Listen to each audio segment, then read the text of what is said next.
বইগুলোকে আমার ওয়ারিস বানিয়ে যাচ্ছে। তিনি কি বলেছেন? আল উলামাউ ওয়ারাসাতুল আম্বিয়া, আলেমগণ নবীদের ওয়ারিস। আমাদের মধ্যে এখন অসহিষ্ণুতা কাজ করে, যেহেতু বিভিন্ন সোর্স থেকে নানা ধরনের এলেম পাচ্ছি, ফলে আমাদের অনেকের ধারণা আলেমরা এখনো বুঝতেছেন না কিছু, তাই না? এরকম মন্তব্য প্রায় শোনা যায়।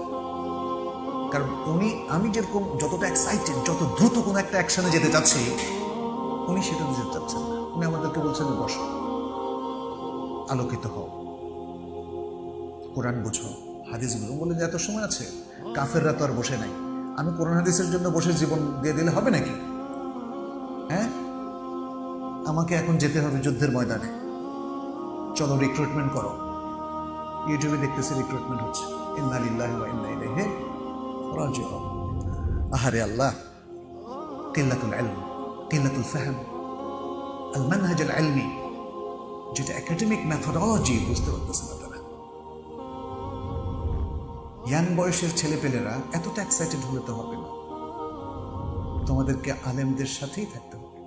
দেখেন, এরকম এক্সাইটেড হয়েছিলেন হুসাইন বিন আলী রাদিয়াল্লাহু তাআলা আনহুমা, রাসূল সাল্লাল্লাহু আলাইহি ওয়াসাল্লামের অত্যন্ত প্রিয় দৌহিত্র হুসাইন রাদিয়াল্লাহু তাআলা যখন ইরাকের পানে যাচ্ছিলেন ইরাকবাসীদের আহ্বানে, তখন তাকে নিষেধ করেছিল আব্দুল্লাহ ইবনে আব্বাস রাদিয়াল্লাহু তাআলা, তাকে নিষেধ করেছিল আব্দুল্লাহ ইবনে ওমর রাদিয়াল্লাহু তাআলা আনহুমা, তাকে নিষেধ করেছিলেন আরো বড় বড় সব সাহাবী। তিনিও হকপন্থী ছিলেন, হকের পক্ষে ছিলেন, বাট ইজতিহাদ করেছেন। এবং সাহাবায়ে কেরাম কেন তাকে নিষেধ করলেন? কারণ তারা বললেন যে আপনার ইজতিহাদ ইজ নট কারেক্ট। হুসাইন, আপনি ভুল করছেন। ইরাকে যাওয়ার সিদ্ধান্ত পাল্টান। কেন বলছেন? এটা ভুল না? ভুলের জন্য। এবং সেই ভুলের মাসুল তো ঐতিহাসিকভাবে দিতেই হল। সুতরাং কারবালার প্রান্তরে গেলেই এবং ইয়াজিদের বিরুদ্ধে যুদ্ধ করলেই ইসলামের বিজয় অর্জিত হবে, এটা কি সত্য? দেখেন, আমি যে কথাটা বলছি, আমি জানি অনেকে হয়তো রেগে যাচ্ছে, যারা শুনছে আমাকে ভাবছে আমি ইয়াজিদের পক্ষ নিয়েছি। না, আমি ইয়াজিদের পক্ষ নিব কেন? কিন্তু আমি একটা ঐতিহাসিক বিশ্লেষণ করছি, যে বিশ্লেষণ আজকের প্রেক্ষাপটে তরুণদের প্রয়োজন জানা।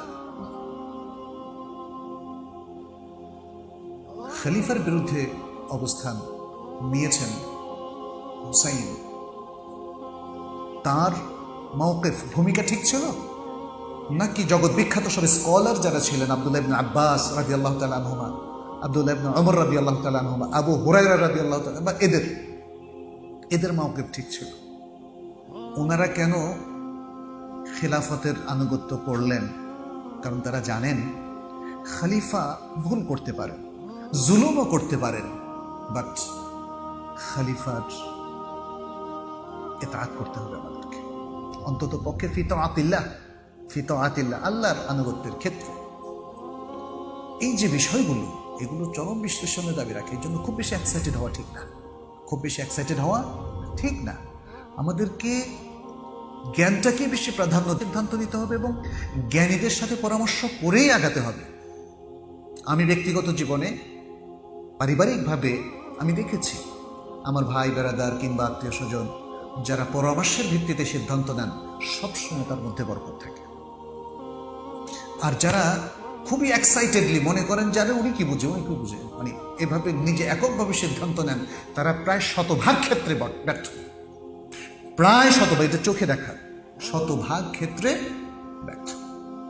মুসলিম উম্মার যারা দিশারি, ওলামায়ে কেরাম, আহলুল ইলম, তাদেরকে ইগনোর করে খুব দ্রুত কিছু একটা করে ফেলার জন্য যে তরুণ সমাজ আজকে আবেগপ্রবণ হয়ে সিদ্ধান্ত নিচ্ছে, তারা ভুল করছে।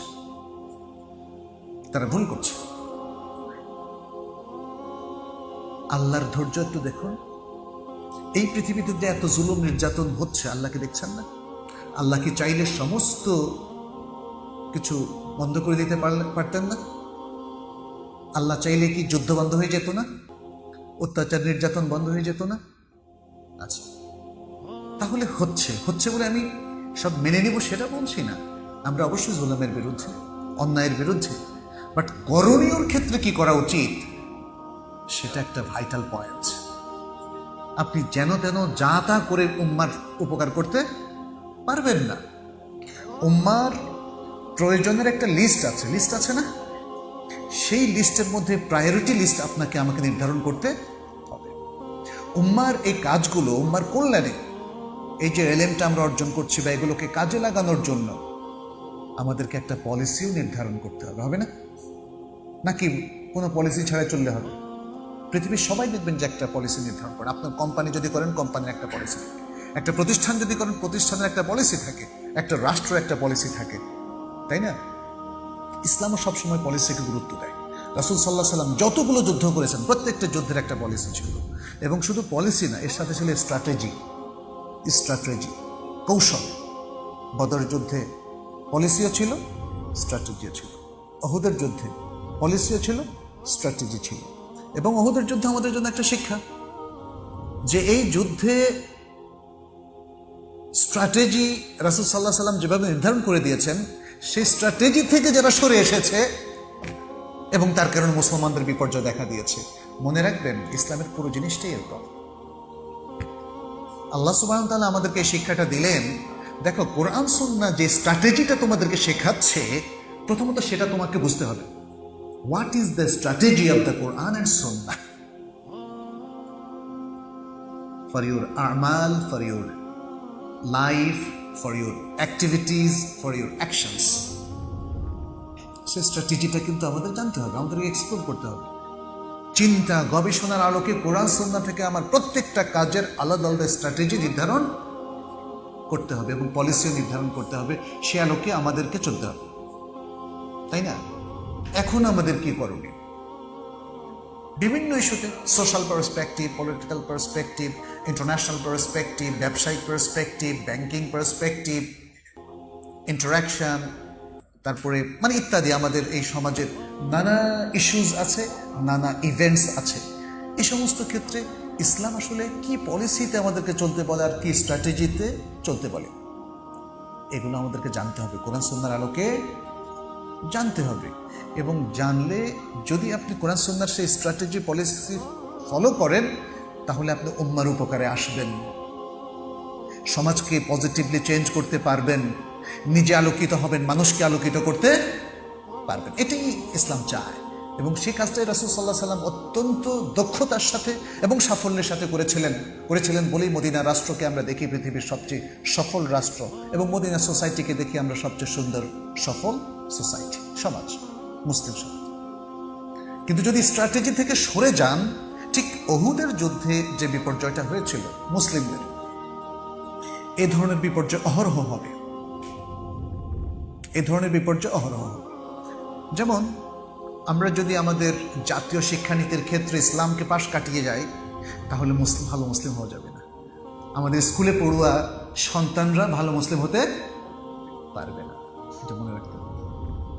আমাদের ব্যবসা বাণিজ্যের মধ্যে যদি সুদকে প্রমোট করি, ঘুষকে প্রমোট করি, তাহলে এটা জরা জীর্ণ একটা অর্থ ব্যবস্থা হবে। এখানে যতই আপনি জিডিপি বাড়ান না কেন, সত্যিকার অর্থে এখানে অর্থনৈতিক উন্নয়নও হবে না। এটা পৃথিবীর নিয়ম। এটা শুধুমাত্র রিলিজিয়াস ইস্যু না, এটা পৃথিবীর নিয়ম। জাপানিজরা, চাইনিজরা দেখেন উন্নতি কি করে করেছে। সেখানে তাদের কোনো ফাঁকি ঝুঁকি ছিল না। সেখানে তারা একটা রাষ্ট্রকে উঠানোর জন্য যেভাবে কাজ করা দরকার সেভাবে কাজ করেছে। আর রাসূল সাল্লাল্লাহু আলাইহি সাল্লামও, সুবহানাল্লাহ, তিনিও দেখেন, তিনি তো স্পেশাল কোনো সোনার খনি পান নাই। পাইছিলেন কি? রাসূল সাল্লাল্লাহু আলাইহি সাল্লাম যুগে নাফত, মানে ওই যে তেল, খনিজ তেল কি পাওয়া গেছিল? সৌদি আরব কি তখন তেলে ভাসতো, বাট সেই তেলটা তো তখন আবিষ্কার হয় না। কিন্তু রাসূল সাল্লাল্লাহু আলাইহি সাল্লাম কিভাবে ফিনান্সিয়ালি এবং ইকোনমিক্যালি স্টেবল রাষ্ট্রে পরিণত করলেন মদিনাকে, দেখতে হবে না? আমরা শুধু মদিনার রিলিজিয়াস বিষয়গুলো দেখছি। আপনি অন্য দিকগুলো দেখেন। সেনাপতি তৈরি করলেন, মরণাস্ত্র পাইছিলেন নাকি কিছু? আমেরিকা, ব্রিটেন থেকে কিচ্ছু পাননি। দুর্দণ্ড প্রতাপের সবগুলো সেই কুরাইশ বাহিনী, মক্কার বাহিনীদেরকে কিভাবে তিনি পরাজিত করলেন, সুবহানাল্লাহ। স্ট্র্যাটেজি। মক্কা বিজয় তো রক্তপাতহীন ভাবে হলো না? রক্তপাতই কি সবসময় সমাধান?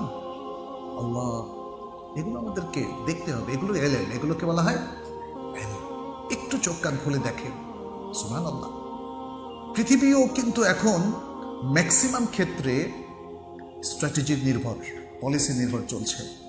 শুধু যুদ্ধটা লাগিয়ে রাখা হয়েছে আমাদের মধ্যে, কারণ আমাদের একদল লোক যুদ্ধ পছন্দ করে, ভাবে রক্তারক্তি কাণ্ড ঘটিয়ে মোটামুটি ক্ষমতায় যেতে পারলেই কেল্লা ফতে। এটা এলেমের পথ না, এলেমের পথ।